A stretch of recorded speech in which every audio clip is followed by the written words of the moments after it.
Hello everyone, TinaGale back. This is part 3 of a 3-part series of videos on this month's Scrap Club layouts. And so this is the second layout that I've made with Seaside. Be sure to check out the other 2 videos for all the information and shop on my website at myscrappyideas.ctmh.com with any $25 order or the workshop on the go of the Seaside collection or any other workshop on the go. I'll send you the cutting guide and instructions for this one. So on this layout, I've started with the left page is the patterned paper that is the blue kind of, looks like the side of the boat. It's the wood, worn wood look. And then on the right hand side is the glacier cardstock. And then all of my papers I've already cut. When you receive your cutting guide, you'll have full instructions of the sizes and which papers to cut and what layouts they go on, where they're going to go.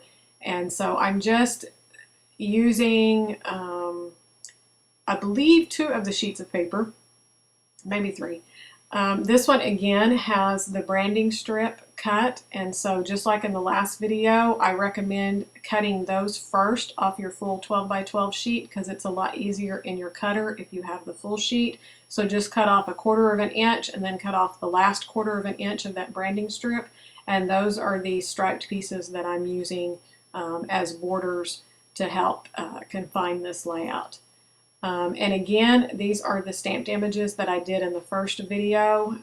Go back and refer to that one about how I stamp and how I pick those out from this stamp set. So on this one, I used the other large stamp that says Good Times Here, and that's going to be my title. And then the other ones are going to be parts of my embellishments.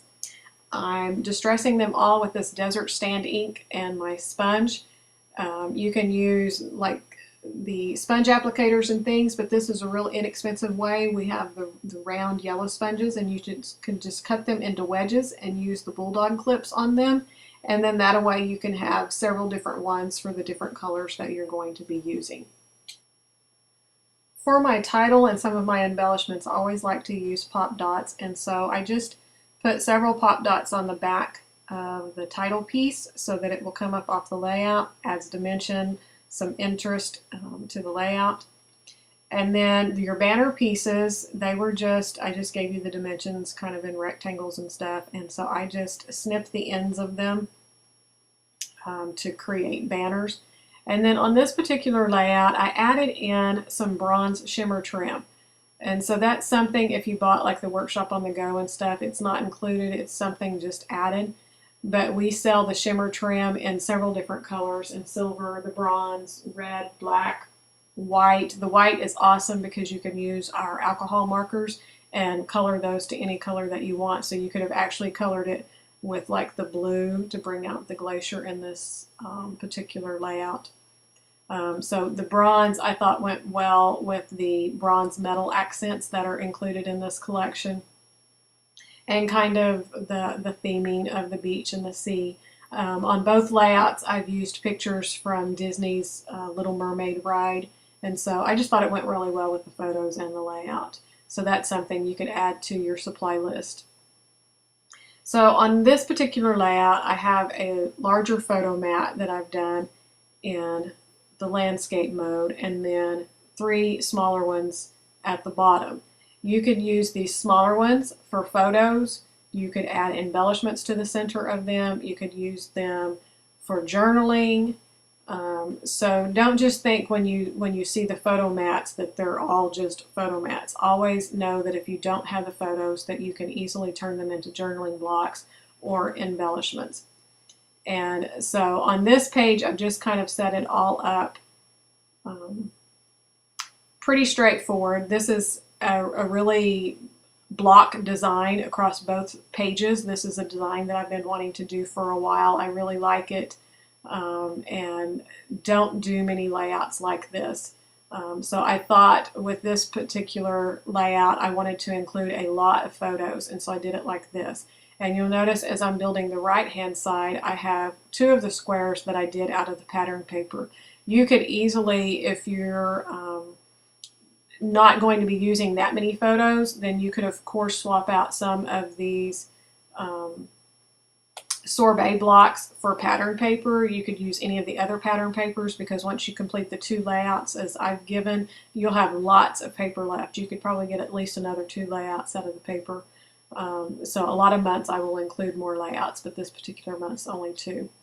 And so I knew I was going to use one for a journaling block, kind of one for an embellishment. So that's how I decided on the placement of those patterned paper blocks. Was for that. That's where I wanted my embellishment, and that's where I wanted my journaling. So feel free to mix those up how that you want. And you'll notice at the end when I add the photos, I will have still shots of the layouts exactly the way I've designed them here. And then I went and pulled my photos and made some adjustments. So you'll notice again, just like on the previous layout, on this one on the left hand side, I turned that large photo mat portrait and added 2 photos onto it, and then I did away with the 3 smaller blocks, and I have 4 photos that are going to go to the side of it. So be sure to check out those still shots real close as to another way that you can adjust this sketch to work for the photos that you have. And so here are the stamped embellishments that I've created for this layout. And I just distressed all of these with the desert sand, just like I did on the previous layout. And I'm just kind of arranging them around kind of in that triangular area, trying to figure out what is a good, pleasing arrangement. And of course, it's going to depend on how many photos that you use, where your photos are at, what you're doing on your embellishments and your journaling.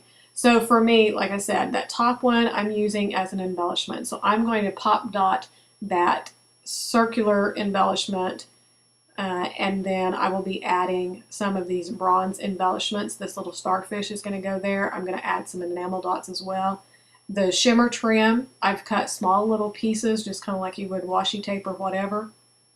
And I've put them on the top and the bottom photo mats. And again, just like in the last video, I kept them on that plastic so that I would be able to put my photos in when I get ready to do my photos. And I'm just adding in all these little banner pieces and the metal embellishments just in an area. If you're going to create this layout just the way that it's designed, then these are pleasing ways to add those embellishments, and then you can adjust. If you used, like on the right hand side, the one pattern paper, that's going to be my journaling block. So I will add another little bronze strip, and I'm actually going to move that camera strip up on top of it because that bottom one's going to be a photo for me, and it was going to cover too much of my photo up. So if your photos have blank areas, then of course you could keep that embellishment down there. That's something you're going to have to look at. You don't want to cover too much. And when you crop photos in this closely, a lot of times you're not able to put big bulky embellishments over the top. You'll need to keep them small, like the little metal embellishments or the enamel dots. And these are our little aqua enamel dots, and I love these. I think they're so much fun. And they come in 3 different colors on in your package. And you get 3 different sizes, so you get a wide range of enamel dots. They'll last you forever. So one of the fun things that I like to do is when I have cameras, like on this one stamp, I like to put them in the center of the camera. So look at things like that in your stamped areas. The stamps that come with the Workshop on the Go are great because you're not investing a lot of money in embellishments. You're able to stamp and create your embellishments, and then you're able to use those stamps over and over again to create more embellishments. So once you use them, they're not gone. You can just keep going the same way with these titles. That's one of the things that I really like about the Workshop on the Go and being able to stamp out the embellishments. It's just really nice, really economical. So that's pretty much the completion of how this layout's going to go. And then I'm going to give you some still shots here. And you can see up close. And again, remember, if you buy the Workshop on the Go on my website or any $25 order, I will send the cutting guide and instructions to you free of charge with your order. It will come through the email.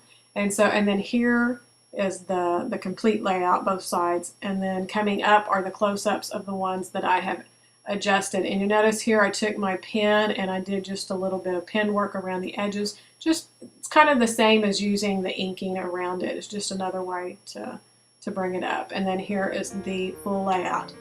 Thanks for watching, and if you have any questions, be sure to message me or shop at my blog or on my website, myscrappyideas.ctmh.com. Thanks for watching, and we'll see you next time. Bye.